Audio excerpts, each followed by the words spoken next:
Salam kamir kekaguman ilahi mengarah pada iman dan rahmat. Saudara-saudari yang terkasih, saya mempunyai sapu lidi. Sapu lidi ini kalau untuk nyapu lantai, kemudian dipakai untuk menyapu rumah yang kotor. Tetapi kalau rumah lebih baik sapu yang bukan lidi. Kalau lidi ini biasanya di halaman yang luar kotor dan mungkin alasnya tanah, itu menjadi lebih cocok. Nah, saudara-saudari yang terkasih, dulu karena saya ini dilahirkan 3 bersaudara cowok semua, saya yang paling kecil, maka kemudian saya biasanya kami bertiga tidak bisa membantu pekerjaan ibu, entah itu pekerjaan di dapur, rumah tangga, menyapu halaman dan seterusnya. Nah, ini mulai ada trik-trik.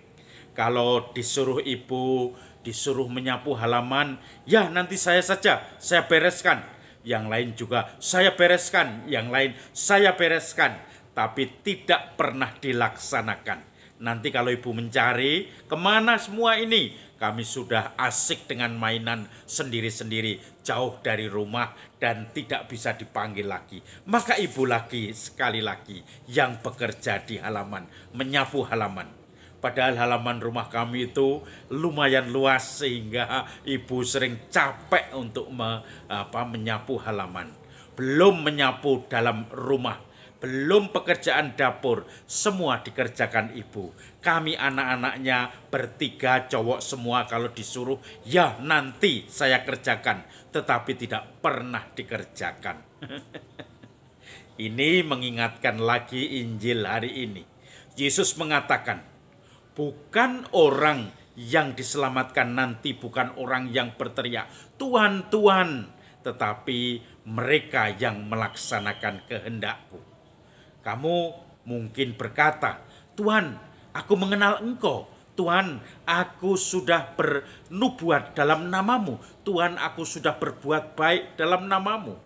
Tetapi aku berkata kepadamu, aku tidak mengenal kamu. Enyahlah dari semua itu. Maka lebih baik orang yang melakukan kehendak Bapa daripada hanya berteriak Tuhan, Tuhan, dan berjanji mendengarkan dan melaksanakannya, tetapi tidak pernah dilaksanakan. Saudara-saudari yang terkasih, orang yang mendengar firman Tuhan dan melaksanakannya seperti orang yang membangun rumah di atas padas. Rumah itu menjadi kokoh.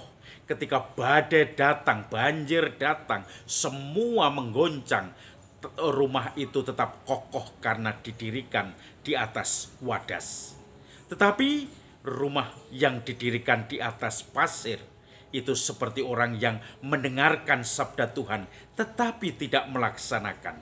Itu ketika badai datang, hujan menghancurkan, maka rumah itu roboh seketika, kerusakannya parah karena dibangun di atas pasir. Saudara-saudari yang terkasih, pasir, batu ditentukan oleh sejauh mana kita melaksanakan kehendak atau sabda Tuhan. Kalau kita hanya mendengarkan saja, hanya berteriak-teriak saja, Tuhan, Tuhan, aku mengenal Engkau, tetapi tidak melaksanakan, maka hukuman kita tidak akan bertahan dan kita hanya akan dihancurkan.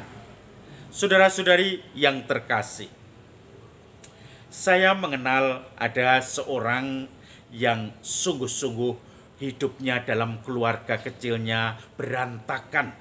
Dia berantem satu dengan yang lain sebagai suami istri dengan anaknya dan tidak pernah akur. Kemudian karena situasi itu, tetapi mereka dalam pergaulan pintar sekali. Di depan mata banyak orang, mereka akan berlaku sungguh-sungguh, berlaku dengan merasakan seakan-akan mereka hidup bahagia. Seakan-akan mereka pasangan yang saling mencintai, saling memaafkan, saling mendukung. Tetapi ternyata mereka ini di dalam hidup sehari-hari, di rumah tangganya, penuh dengan umpatan, makian satu dengan yang lain. tidak pernah akur satu dengan yang lain, saling menyalahkan, hanya mencari benarnya sendiri. Tidak ada yang mau saling memaafkan atau meminta maaf. Dan disitulah kamu akan melihat bagaimana engkau kemudian tidak akan bisa memberitahu itu.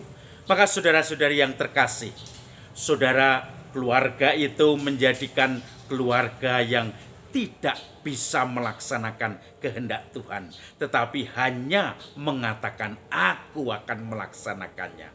Maka saudara-saudari yang terkasih, orang yang hanya mendengar sabda Tuhan tetapi tidak melaksanakannya, maka rumah itu seperti dibangun di atas pasir dan akan hancur, kerusakannya akan parah ketika akhirnya badai datang.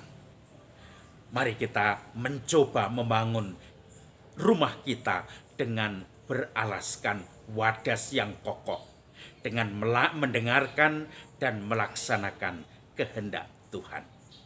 Salam Kamir, kekaguman ilahi mengarah pada iman dan rahmat.